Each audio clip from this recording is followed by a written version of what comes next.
क्यों छोड़ी अरविंद केजरीवाल ने आईआरएस की नौकरी? क्यों बनाई अरविंद केजरीवाल ने आप पार्टी? क्या मुफ्त वादों से तीसरी बार बने केजरीवाल दिल्ली के सीएम? दिल्ली की सत्ता पर 3 साल से राज करने वाले दूसरे सीएम अरविंद केजरीवाल का जन्मदिन है। लेकिन क्या आप जानते हैं, अरविंद केजरीवाल का शुरुआत में दूर दूर तक कोई भी राजनीतिक जुड़ाव नहीं था। बावजूद उसके आज उन्हें फ्री के वादों ने दिल्ली का सुपरस्टार बना दिया है। आखिर ये सुपरस्टार कौन है? कैसे अरविंद केजरीवाल राजनीति से जुड़े? इन सभी सवालों के जवाब आज आपको इस वीडियो में मिलने वाले हैं। भारतीय राजनीति में अरविंद केजरीवाल एक ऐसा नाम है जिसने भारतीय राजनीति की परिभाषा बदल दी। बेहद कम समय में दिल्ली की राजनीति में छा जाने वाले अरविंद केजरीवाल का एक सरकारी अधिकारी से नेता बनने तक का सफर काफी दिलचस्प रहा। खांसी को लेकर हुए मशहूर आंदोलनकारी, शीश महल में रहने वाले राजनेता और खुद को आम आदमी कहने वाले केजरीवाल को लेकर किसी ने कल्पना भी नहीं की होगी कि वो एक दिन दिल्ली की कुर्सी के दावेदार बन जाएंगे। आगे आपको वीडियो में केजरीवाल से जुड़े और भी रोचक जानकारी मिलने वाली है, जिसे आपने शायद ही सुना होगा। इसलिए चैनल को सब्सक्राइब करें और वीडियो को लाइक करना ना भूलें।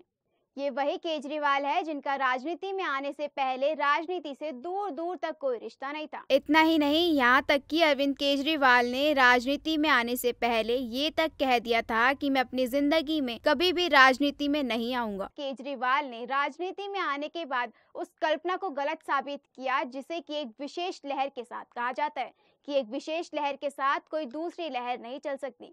यानी जिस वक्त देश में मोदी लहर चल रही थी, ठीक उसी वक्त दिल्ली में अरविंद केजरीवाल की नाम की भी लहर चल रही थी। दिल्ली के मुख्यमंत्री बनने से पहले अरविंद केजरीवाल एक सामाजिक कार्यकर्ता रहे और सरकारी कामकाज में सुधार लाने के लिए संघर्ष करते रहे। आखिरकार अंत में अरविंद केजरीवाल ने भी आंदोलन का रास्ता अपनाकर राजनीति में कदम रख ही दिया। केजरीवाल ने अपनी पार्टी आम आदमी पार्टी की स्थापना 26 नवंबर 2012 को दिल्ली के जंतर मंतर से की। लेकिन ये सफर इतना आसान नहीं था। आप पार्टी का ये सफर तब शुरू हुआ जब साल 2010 में अन्ना हजारे भारतीय किसानों के लिए जन लोकपाल बिल लगाने के लिए अनशन कर रहे थे। यहीं से शुरू होता है केजरीवाल का राजनीति में आने का सफर। अन्ना हजारे के अनशन में केजरीवाल उनके साथ जुड़े रहे। अब केजरीवाल की लोकप्रियता धीरे धीरे बढ़ने लगी। यही वो समय था जब अन्ना हजारे और केजरीवाल का आंदोलन को लेकर मतभेद शुरू हो गया। केजरीवाल का कहना था कि भारत के खिलाफ इस भ्रष्टाचार आंदोलन का राजनीतिकरण होना चाहिए, जबकि अन्ना हजारे राजनीति से दूर इसे आम जनता की मदद से पूरा करना चाहते थे। इसी मतभेद के चलते आम आदमी पार्टी की नींव पड़ी। पार्टी के संस्थापक केजरीवाल और उनके कुछ साथी रहे, जिन्होंने 2 अक्टूबर 2012 में आम आदमी पार्टी की स्थापना की। अब सबके मन में यही सवाल था कि आखिर खुद को आम आदमी का मददगार बताने वाला ये आम आदमी है कौन, कहां से आया है? चलिए हम आपको बताते हैं। अरविंद केजरीवाल का जन्म हरियाणा के हिसार में 16 अगस्त 1968 में हुआ। अरविंद शुरुआत से ही पढ़ने में काफी होशियार थे। जिस वक्त देश में राम मंदिर आंदोलन की सुगबुगाहट हुई और बीजेपी का एक दल रूप ले रहा था, उस वक्त केजरीवाल खड़गपुर आईआईटी से स्नातक की उपाधि हासिल कर रहे थे।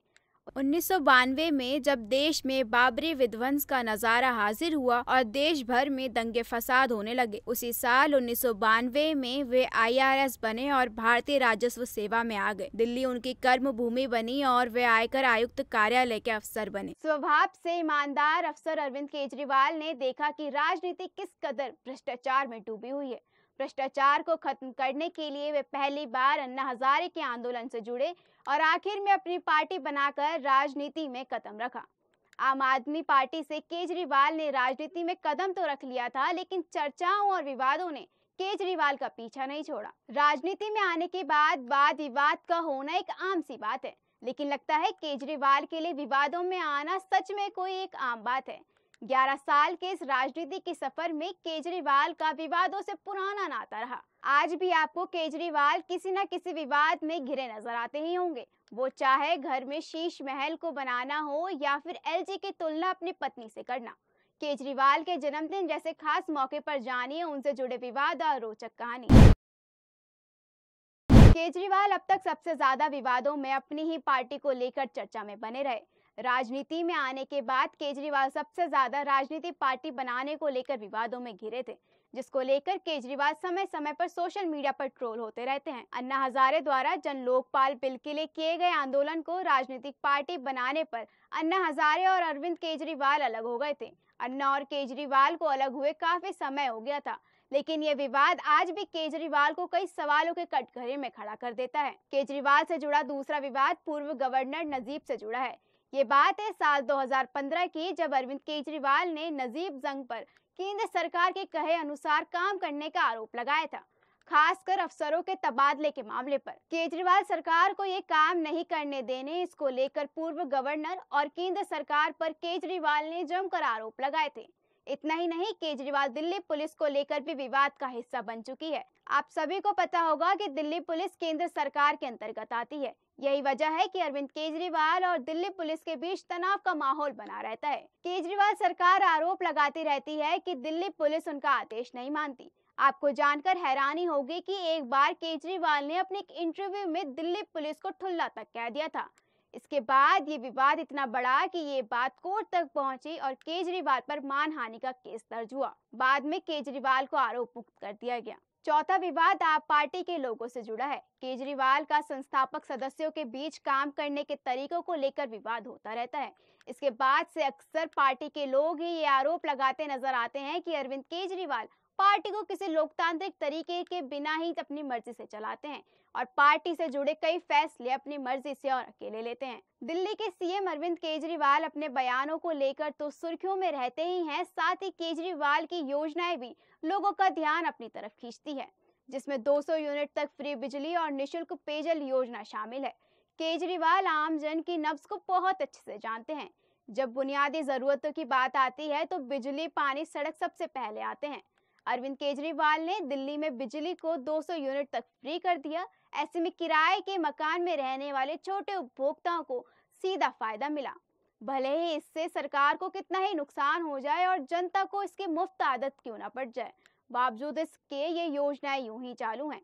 विपक्षी पार्टियों ने भी इन योजनाओं को लेकर केजरीवाल को घेरने की खूब कोशिश की, लेकिन विपक्ष इस पर असफल रहा है। बिजली के साथ साथ राजधानी दिल्ली में पीने का पानी हमेशा मुद्दा रहा। केजरीवाल ने दिल्ली वालों को 20,000 लीटर महीना फ्री पानी दिया। इस योजना ने दिल्ली की जनता के दिलों में केजरीवाल के जगह को और पुख्ता कर दिया था। केजरीवाल अपनी हार का एक भी मौका नहीं छोड़ना चाहते थे। एक तरफ बिजली पानी के बिल को कम कर केजरीवाल जहां घर के पुरुषों को अपनी तरफ कर लिया था, तो वहीं दूसरी तरफ केजरीवाल ने महिलाओं के लिए दिल्ली में बस सेवा फ्री कर उन्हें भी अपनी ओर ले लिया। सीधे तौर पर इससे दिल्ली की हर महिला प्रभावित हुई थी। इससे दिल्ली के रेवेन्यू पर काफी असर पड़ा। बावजूद इसके लगातार तीसरी बार केजरीवाल ने दिल्ली पर अपनी सत्ता कायम रखी। इतना ही नहीं, चुनाव को मद्देनजर रखते हुए मोहल्ला क्लिनिक और शराब नीति जैसी योजनाएं भी दिल्ली सरकार सामने लेकर आई। बावजूद इन सब के दिल्ली सरकार की सारी नीतियों की पोल दिल्ली में हुई लगातार बारिश ने खोल कर रख दी थी। इस बार दिल्ली में जून जुलाई जैसे गर्मी भरे मौसम में भी जमकर बारिश हुई, जिसकी सूचना मौसम विभाग द्वारा पहले ही दे दी गई थी। इसके बाद भी दिल्ली के कई इलाकों का पानी में डूब जाना दिल्ली सरकार की सारी नीतियों की पोल खोल कर रख देता है।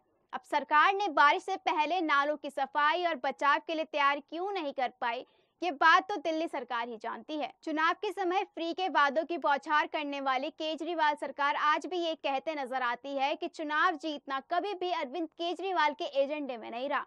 उनका एजेंडा बस भ्रष्टाचार के खिलाफ लड़ाई लड़ना है। आपको क्या लगता है कि क्या केजरीवाल सरकार सच में भ्रष्टाचार को खत्म करने की लड़ाई लड़ रही है, या फिर केजरीवाल भी अपने स्वार्थ के लिए पार्टी से जुड़े हुए हैं? आपने अब तक केजरीवाल के किन किन योजनाओं का लाभ उठाया है, हमें कमेंट बॉक्स में जरूर बताएं। चैनल को सब्सक्राइब करना ना भूलें और केजरीवाल के जन्मदिन पर और भी लोगों को सीएम केजरीवाल के बारे में बताने के लिए वीडियो को शेयर करना ना भूलें। मैं आपसे फिर मिलूंगी एक और नई जानकारी के साथ। तब तक के लिए देखते रहिए न्यूज़ 15।